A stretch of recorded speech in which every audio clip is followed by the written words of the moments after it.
శ్రీ మాత్రం అక్రమంగా ఫీజులు వసూల్లో కూడా మొదటి స్థానంలో ఉందని చెప్పొచ్చు. ముఖ్యంగా గవర్నమెంట్ ఫీజు ఒకటే మాత్రం వసూలు చేయాలి, కానీ ఇటు శ్రీ చైతన్య సంస్థలు మాత్రం ముఖ్యంగా ఇటు విద్యా ఫీజు అంటూ, హాస్టల్ బిల్డింగ్ ఫీజు అంటూ, అలాగే ఏదైతే క్లాసుల బిల్డింగ్ ఫీజులు అంటూ కూడా అనేక రకాలుగా ఫీజులు అయితే వసూలు చేస్తున్నారు. ప్రస్తుతం మనతో పాటు ఏదైతే కాంగ్రెస్ నాయకులు చిరుమర్తి రాజు ఉన్నారు. ప్రస్తుతం ఆయన అడిగి అసలు ఇక్కడ జరుగుతున్న పరిస్థితి ఎలా ఉన్నదైతే మనం తెలుసుకునే ప్రయత్నం అయితే చేద్దాం. అన్న చెప్పండి, ఇప్పుడు ఈ శ్రీ చైతన్య కాలేజ్ హాలిడేస్ ప్రకటించినా సరే ఇక్కడ మీ ఏరియాలో మాత్రం ఇటు కాలేజీలు రన్ చేస్తున్నారు, దీనిపై మీరు ఎలాంటి చర్యలు తీసుకోబోతారు? మొదటగా నేను ఏమంటానంటే క్లియర్గా మా ప్రజాప్రభుత్వం వచ్చిన తర్వాత ఫస్ట్ ఆఫ్ ఆల్ విద్యా వ్యవస్థ మీదనే దృష్టి పెట్టింది. ఎందుకంటే గత పాలకులు గత 10 సంవత్సరాలుగా బీఆర్ఎస్ పార్టీ ఉన్నప్పుడు విద్యా వ్యవస్థను నాశనం చేసి కాలేజీ యాజమాన్యాల దగ్గర డబ్బులకు కకృతి పడి మరి ఆ డిఐఓలు పడ్డరా లేకుంటే మ్యాక్సిమం అది గత పాలకులే ఇదంతా చేసిన కర్మ.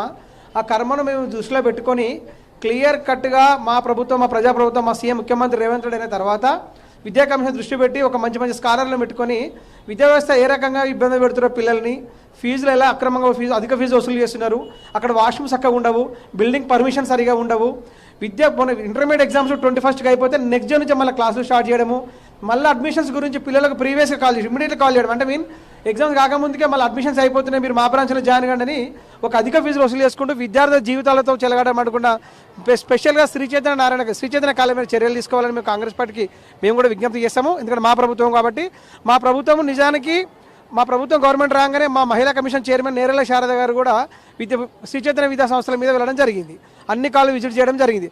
ఆ క్రమంలో వాళ్ళు అప్పటికప్పటికి సర్దుకున్నారు. ఏమని ఇక మేము మంచిగానే ఉన్నామని చూపించుకోవడం అబద్ధాలు, బూటకము. మళ్ళీ కూడా మా ప్రభుత్వం మేము కూడా తీసుకెళ్తాము. కాబట్టి ఇమీడియట్లీగా ఈ కాలేజీల చర్యలు తీసుకోవాలి. అసలు బిల్డింగ్ పర్మిషన్స్ ఉండవు, తర్వాత వాష్రూమ్ చక్కగా ఉండవు. పాపం అమ్మాయిల కాలేజ్ అయినా అబ్బాయిల కాలేజ్ అయినా ఈ కాలేజ్ కూడా ఏం పర్మిషన్ చక్కగా ఉండదు. సరే కాలేజ్ పర్మిషన్ ఉండొచ్చు, కానీ లోపల కంజెస్ట్ రూమ్స్, ఒక ఎగ్జాక్ట్ ఫ్యాన్స్ ఉండవు, ఏమీ ఉండవు. పిల్లల రక్తాలు తాగుతూ పిల్లల జీవితాలతో చెలగడం శ్రీ చైతన్య పైన చర్యలు తీసుకోవాలని నేను డిమాండ్ చేస్తున్నా. దానితో పాటు సమ్మర్ క్లాసెస్ పిల్లలు ఒక 1 year కంటిన్యూగా ఎగ్జామ్స్ అయిపోయిన నెక్స్ట్ డే కనీసం అది గవర్నమెంట్ నామ్స్ పట్టించుకుంటూ దాని వెంటనే నెక్స్ట్ డే మళ్ళీ కాలేజ్ రన్ చేస్తున్నారు. అంటే మరి ఎవరి కోసం ఇదంతా? ఆ పిల్లల జీవితాలకే ఇబ్బంది జరుగుతుంది. పేరెంట్స్ కూడా ఆలోచించాలి. వాళ్ళకు కూడా కొంచెం ఏంటంటే వాళ్ళ ఫోన్ వల్ల భయపడుతున్నారు వాళ్ళ పేరెంట్స్. ఏమని మా పిల్లలకు చదువు రాదేమో, ఏముండదు, హాలిడేస్ ప్రకటించాను, హాలిడేస్లో ఉండక వీళ్ళు మాత్రం హాలిడేస్ ప్రకటించారు. ఎందుకు ప్రకటించారు అంటే దానికి కారణం కేవలం ఫీజుల కోసం.